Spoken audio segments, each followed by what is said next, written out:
Саламатсыздар ма балалар? Бүгінгі сабағымыздың тақырыбы келер шақ.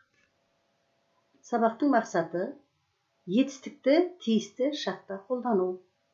Өткен шақ, келер шақ, осы шақ.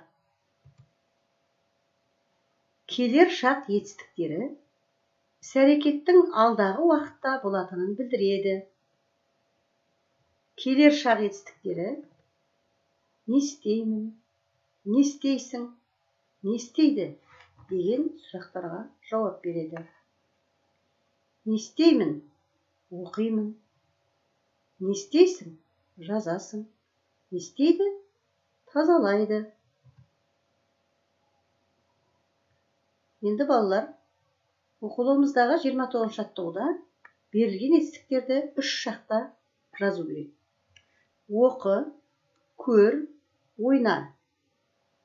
Осы шақ оқып отыр. Өткен шақ оқыды. Келер шақ оқимын. Көр. Осы шақ көріп отыр. Өткен шақ көрді. Келер шақ көреді. Ойна. Осы шақ ойнап отыр. Өткен шақ ойнады. Келер шақ ойнайсың. Енді балалар, келер шақ етістіктеріне оқулықтарындағы 88-89 беттегі жаттығуларды орындауларыңызға болады. Назарларыңызға рахмет.